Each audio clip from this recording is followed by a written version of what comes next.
Guys, ওই দেখুন একটি ছেলে শুয়ে আছে, তাকে গিয়ে আমি জিজ্ঞাসা করবো যে ও দেবদাসের মতন কেন এইরকম ভাবে শুয়ে আছে। ঠিক আছে, চলুন দেখা যাক ও কেন এইভাবে শুয়ে আছে। হ্যালো ভাই, তুমি এইভাবে দেবদাসের মতন শুয়ে আছো কেন? আমি কি যে ভাবছি, তুমি এত বড় হয়ে গেল, 2-3 বছর কাজ করছি, আচ্ছা কি বালটা ছিঁড়লাম জীবন। আচ্ছা মানে কেউ যদি এসে আমায় এখন বলে যে ভাই 10 টাকা দে, আমি 10 টাকা দিতে পারবো না। শোনা গো, আমার খুব কষ্ট যে বলো। আচ্ছা, তুমি এই জীবনে কিচ্ছু ছিঁড়তে পারোনি, তাই তো?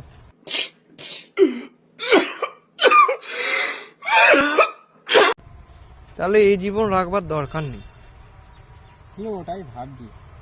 দেখুনি, সেম কেস আমারও, আমিও এই জীবন রাখতে চাই না। কিন্তু আমি এটাও ভাবছি, আমি যদি মরেও যাই সেটাতে লসই হবে।